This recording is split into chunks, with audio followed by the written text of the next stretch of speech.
Police first interacted with the suspect earlier in the evening at this gas station here when they received a call about reckless driving in the parking lot.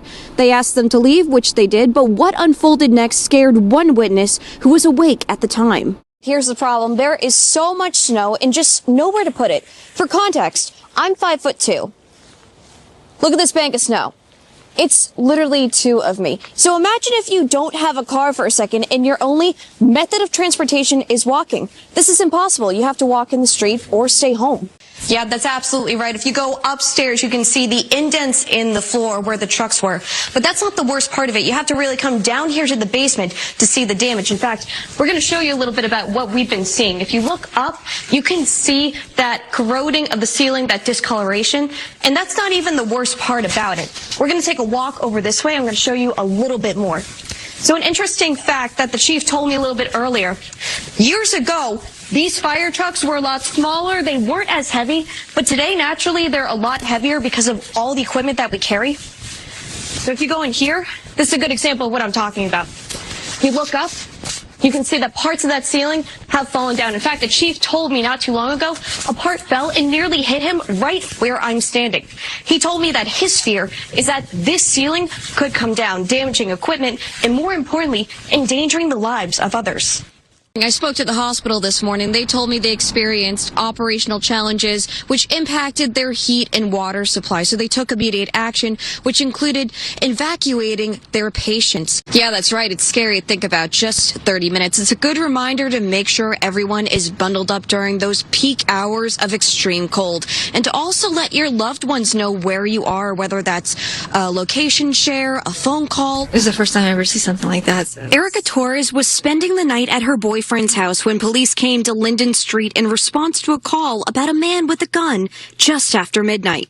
I saw two cops coming, and I thought they were blows because I thought it was like they on the street. And then a few minutes later, I just heard argument, I just heard shouting, yelling, and I just brushed it off because they have a lot around here. And then I just heard like a bunch of shotguns. When 3 officers tried to search the man, police allege he became violent and during the struggle pulled out a gun and fired several shots at the officers. Police released these still images from their body camera showing moments from that struggle. We're told one of the officers was shot in the elbow and the other shot in the stomach, hitting his bulletproof vest. Here's a picture of that vest. You can see the bullet hole right under the pocket on the right side. Police say officers returned fire and killed the suspect. He's been identified as 40-year-old Nigel Vaughn of Fall River. This is the gun that was recovered at the scene. Police say it had been modified to be a fully automatic weapon capable of firing multiple shots with one pull of the trigger. Torres says the whole situation has shaken her to her core. I was very emotional. I was literally crying because I was like, oh my God, I can't believe that just happened right up the street. And, you know, we've been thinking about moving. But at the same time, she says she's grateful for how quickly the police responded. It's too bad that it ended up like that, but like they were fast. At least that makes us feel a little bit better that police was there to make us feel safer.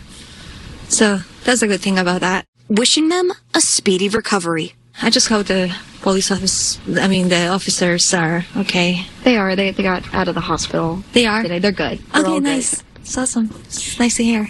The 2 officers who were shot have both been released from the hospital. The 3rd officer involved in the struggle suffered from minor injuries. Reporting in Fall River, I'm Danielle Saitta for your local station, Boston 25 News.